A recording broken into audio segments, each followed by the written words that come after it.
Let's be honest, nobody wants to see this. Guten gardening, everybody. First question, why do I have the end of a broom in my hand? I'll get to that in a little bit. But today we're going to give you a preview harvest, one of our Charlotte potatoes in one of our grow bags here. It's a potato that only grew for about 60 days, so it's already died back. It's very early. We're going to see what's inside, what developed, and give you, again, a little preview in this 8-gallon grow bag. We're going to see what we've got. I don't think necessarily it's going to be a precursor of things to come because everything else that's growing out here as far as our potatoes go are still in mid-swing. They still all look pretty healthy, except for our experiment potatoes, which should be about ready to harvest, the ones where we're doing the flowers versus no flowers. So that'll be coming soon. And then I want to talk to you about this and the new invasion that we're experiencing. Actually, you know what? Before the harvest, let's talk invasion, because a little over a week ago, I saw, the first Colorado potato beetle on our property that we had seen.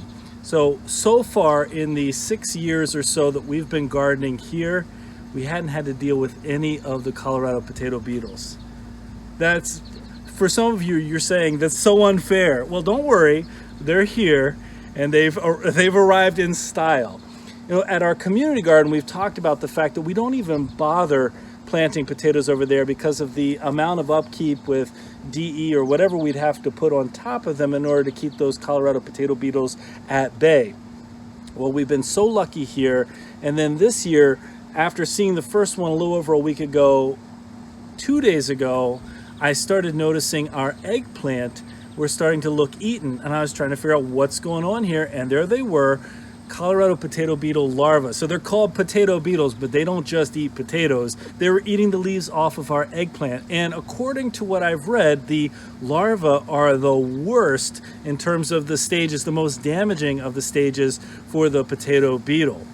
Well, of course, if they're on our eggplant, we started looking closer and closer. And yesterday in particular, I was just seeing them everywhere through our potato crops. Can you see the damage here? Look at this plant. 3 days ago, this was upright, healthy, looking fantastic.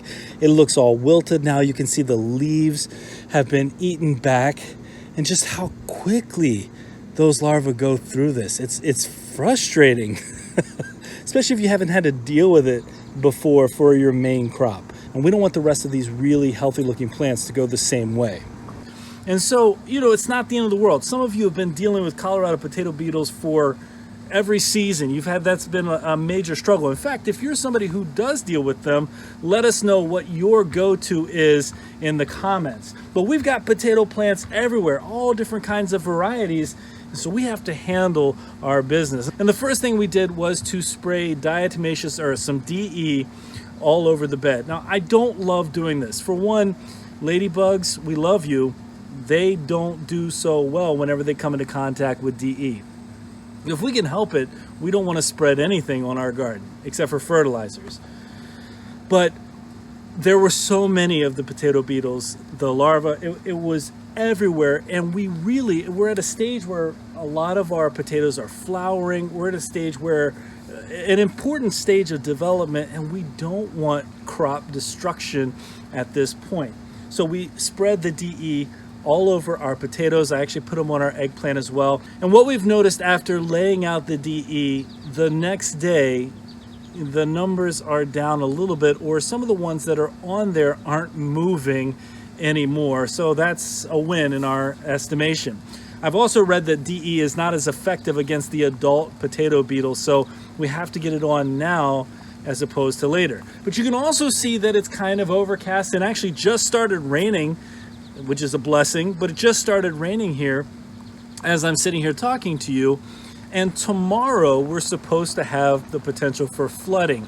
And if you lay out DE, it washes off really easily in the rain. And so I came out here today after seeing a couple of videos on Facebook, of all places, of people walking around with a broom bucket setup, basically taking that setup and getting all of the potato beetles off by sweeping them off of their plants, in addition to things like DE. So I got a broom that's from the cheapest broom we've ever bought. I think this cost like $2 back in a year ago. I took the bottom off of it and I just started sweeping the tops off of these different plants, off of our potatoes, etc. And no damage to the plants. It worked. I've been collecting these beetles. I'm going to zoom in. It's not a pretty sight. Let's be honest. It's not a pretty sight, but you can see what's inside this bucket now. And so we're basically hitting this with a two-pointed attack. We're going to have the manual removal, and then we're also going to come through with the DE. Then hopefully we'll be able to maintain their population while our potatoes continue to grow. So those Colorado potato beetles are no fun, but let's go ahead and see the results of these Charlotte potatoes. Now, we planted these in early June, and it's now the middle of August. So June, July, August, again, just about 2 months. They die back faster than everything else, and I think one of the reasons why they die back so quickly is the challenge, or one of the challenges with grow bags, is that they don't hold water very well. Now, we wrapped this grow bag in a plastic garbage bag to help maintain some of the water, but we had long stretches of time where there was no rain at all, and we were out here watering. Now, these potatoes had also sprouted a little bit more than some of the other potatoes we were growing, so they had about a 5-inch stem coming off from where they had chitted. And so they were farther along, and when we took our vacation, that was an essential time, a 2-week time that we were away, where we got about 2 inches of rain, but really for these grow bags and the amount of rain and the amount of watering that should have been done, plus those hot days, I think that probably didn't help the lifespan of this plant. Some of our other grow bag potatoes, which are looking fantastic, just weren't that far along, and it seems like they weren't as impacted as these were. Well, one thing's for sure, I do feel at least one potato down in here. All right, here we go. Our first potato of the season, our first potato harvested. Again, we expect, because this plant lasted about 60 days, we expect basically some new potatoes. We don't expect anything of massive size, probably a decent amount of smaller potatoes like this. You know what? Somebody once left a comment on our video saying, hurry up and harvest, hurry up and harvest. Now, I like to take my time and experience the harvest. How about you? Well, you can see this is completely died back. It's been dead for, I would say, 5 or 6 days at least at this point. All right, let me take these out of here. Ooh, there we go. A couple more. Again, these new potatoes are not as starchy typically as some of our more mature potatoes. Now, I mentioned earlier, I don't think that this harvest is going to be in any way indicative of the size of the potatoes we get. But this is going to provide us, in this little grow bag here, it's going to definitely provide us with a meal, I'm sure. A meal's worth. Look at this one. Actually, this is not a bad size. Again, if these had another month worth of growth, which I think most of our others will, we'd be looking at even bigger potatoes. So you can see the mama right there, about the same size as this potato that her offspring. So this is a very small preview of things to come. Now, I'm not worried at all by the size of this harvest. It's basically what I expected, because I've actually had a little bit of a feel around our experimental potatoes. I dug my hand down very gently in there, and I know we've got some big ones coming your way. Well, folks, this little harvest here just whets the appetite. It's like the tip of the iceberg. You know, there's a whole bunch more potato content coming, and we're excited for that.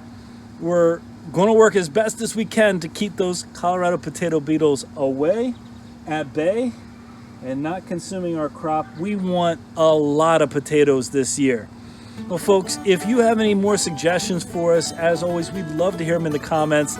And if you enjoyed today's video, don't forget to give us a like, leave us a comment, remember to share and subscribe, and most importantly, remember, when you're with us, you are good to grow.